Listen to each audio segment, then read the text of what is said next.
Hello, everyone. It's Wyatt here, and today I want to talk about an issue that I actually have a fairly strong research background in, and that is the issue of crime and criminal justice in Canada.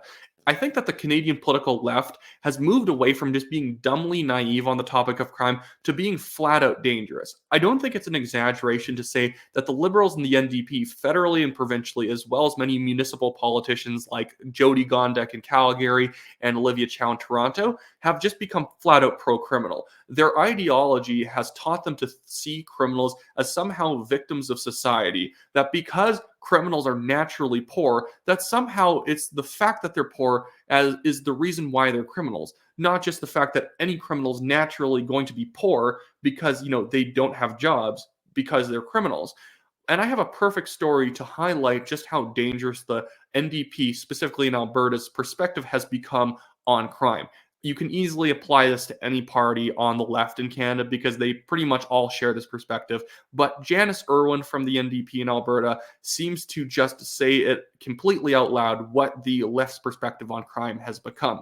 So there's the story in Edmonton where the Edmonton Police Service was going to move about 150 homeless campers off the streets, naturally because it's just, a criminal act to try and just live on the sidewalk in an encampment. It's loitering, it's illegal camping. They're usually using drugs, they're usually involved in theft and other sort of violent acts. And so naturally, the Edmonton police were going to move this. It actually concentrates the crime in the area and it vastly increases it once the criminals, and like you could say, are you trying to criminalize homeless people? No, but naturally, homeless drug addicts usually are committing crimes. Any one of them, you could go up and probably find about 7 illegal things they're doing per day. And they're not on the streets because they're poor. Poor people don't tend to just go and live on a tent on the street. They usually go and, live with a family member, go and try and find ways of cutting expenses, having to switch jobs. Yes, it's terrible to be poor. Everyone sympathizes. People on the streets are not just experiencing poverty, they're usually experiencing drug addiction or some sort of mental illness. But Janice Irwin has the perspective that if we enforce the law on these people and we move their encampments and trying to actually force them to get help, that is criminalizing poverty. So here's her tweet right here. She says, and she tags Rachel Notley because Rachel Notley was putting out this letter basically going after the Edmonton police. And as insane as it is, there's been now an injunction against the Edmonton police that they do not get to move this homeless encampment, causing crime, hurting businesses in the area, and likely leading to many violent assaults. But Janice Warren says, Rachel Notley and I are calling on the UCP Solicitor General to immediately put a stop to the plans to evict unhoused Edmontonians from their encampments. We must stop criminalizing poverty. We can't enforce our way out of the housing crisis. This is not a housing crisis issue. The reason that these people are on the street is not because they couldn't find an apartment. It's because they cannot get a job because they're on crack. That is not an issue that you can solve by keeping them out on the street. And I would love for Janice Irwin to tell me just how many months or years are these homeless people going to stay out there until they just sort it all out and they go get a good job and start living like a normal life again. It's not going to happen. If anything, she's basically stumping to have these people deteriorate on the street and die as her sympathetic approach to crime. The thing is that the best thing for these people would be to make sure that the law on loitering and camping was strong enough that these people would have never been able to settle out on the streets. I've talked to police officers. The problem with these encampments, especially, is that it centralizes where drug dealers go and sell drugs. And when these people don't have money, they naturally steal to be able to sell something or just steal cash in order to buy more drugs. Janice Irwin pretending that she's not criminalizing poverty by refusing to enforce the law on these homeless individuals is not being sympathetic. She's allowing them to destroy themselves, and she's allowing them to destroy businesses and other people's lives along the way. She is absolutely pro-criminal. She thinks that because somehow these people are poor, that the reason that they're committing crimes, i.e., living on the streets, using drugs openly, buying drugs, and then stealing to buy drugs, is somehow just because of the poverty issue.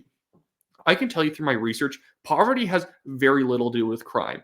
And like people will point at the fact that criminals are poor, ergo they're stealing because they're poor. It's this idea that every one of my favorite YouTubers uses this example, Actual Justice Warrior, and he's absolutely right. The left sees criminals like Aladdin, that they're all just running around trying to steal televisions and other items so that they can go feed their hungry kids at home. It's not how it works. Crime has very little to do with poverty. It's actually crime that drives poverty, not the other way around. Because poor people, when you go to specific neighborhoods in different cities, do not commit crimes. If anything, it's an insult to pretend that someone who is materially sort of not well off is at a risk factor of committing a crime. Through my research, I can tell you that I can go to one neighborhood in Toronto that has a high assault rate. And if I leave 10 minutes away to an area of Toronto that is actually less well off in terms of the median income, that place will have way less crime. And it's because they have two things: they have strong families and they have a strong educational achievement culture. If you go to an area that has a lot of single parent households and low educational achievement, it doesn't matter if they make $4,000 or $5,000 more than another neighborhood on average, they are going to commit more crimes because they do not have strong social stabilities in their lives. You cannot give those people money and just bribe them to not commit crime, which is the left's perspective, that somehow if we just give out enough social security sorts of benefits, if we have more welfare programs, somehow people are just going to decide to not commit crime. People who commit crime do so because they're criminals. You shouldn't overcomplicate this by pretending that if we just sort of give them enough benefits that they're somehow going to just, skip out on the crime trade. Usually, you're not going to be able to pay for this person's drug habit. A lot of these people are going to just keep stealing so that they can buy more drugs. There's not a sort of an amount of money per month that will kind of take them out of this lifestyle. It has become a lifestyle choice. And the idea, it's nutty that they put an injunction against the police moving this encampment. Somehow leaving these people on the streets is good for them is horrifyingly unsympathetic. If you actually had empathy, you would want them forced off the streets into rehab programs where they're not going to freeze to death in the winter and they're not going to stay on the streets using drugs that could potentially kill them. The safe injection site culture that we have towards drug addiction is extremely dangerous. The idea that if we just supply safer drugs or we just allow people to use their drugs in safe, supervised areas, somehow we're going to crush the upward trend in drug use is insane. By putting a safety net out for drug addicts, you're not going to make them being less likely to use drugs. You're just allowing them to OD a few more times before they die. I would rather have a much more aggressive intervention to make sure they stop using drugs so there's no chance that they could OD. But the left thinks that somehow drug use is actually somehow, a revolutionary act against the system. And that by trying to make sure that someone doesn't use drugs or force them to not use drugs, it's like the man coming down on them and trying to keep them safe, as if that's a bad thing. That if we keep people safe from themselves and we keep other people safe from people who are criminals, that we're criminalizing their poverty, that we're criminalizing their mental health issues.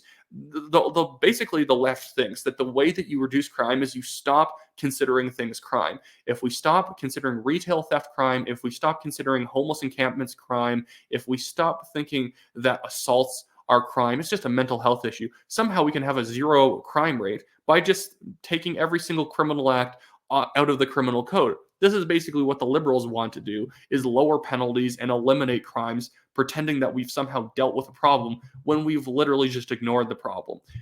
Trying to decriminalize drug use and selling of drugs does not get rid of the fact that is an immoral act that is hurting people. Pretending that by just writing into legislation this is no longer a bad thing does not make it a non-bad thing. But this is where the left comes from on crime, that we can just legislate our way out of the issue and not actually have to do any enforcement whatsoever.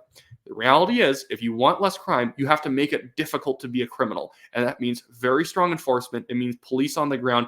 And whenever someone tries to start a homeless encampment, they're moved along, they're pushed aside, and they are forced to figure out where they're going to live, whether it's a homeless shelter or they have to call up their sister and say, I'm going to crash on your couch for a couple months while I get a new job.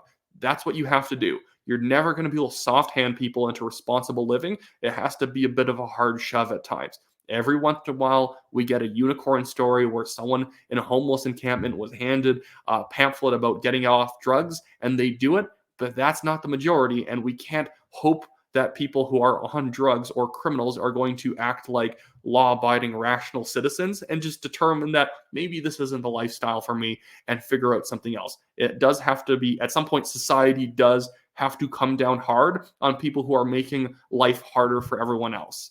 But that's, I guess, it for me today. Hopefully, I didn't sound harsh. Hopefully, the idea that laws should be enforced isn't harsh to you. But other than that, I guess you can donate to my legal fund. I'm being sued by a billionaire. I'm winning that lawsuit. It's a stupid, just frivolous defamation lawsuit to try and bleed me of cash. I'm winning it right now. But if you could donate to my Give, Send, Go link in the description of this video below, that would be fantastic. Also, I'm running for the Calgary Signal Hill Conservative Party nomination. And based off the views I got on these videos, I guarantee a bunch of you live in Signal Hill. So make sure you check which riding you live in. If you live in the city of Calgary, and you can click on my website link in the description of this video. If you have any video topics you want me to cover, just let me know. And I might actually jump over and sort of cover those things that you guys want me to talk about. And other than that, make sure to subscribe, like this video, and share it with your friends. Have a great day, everyone.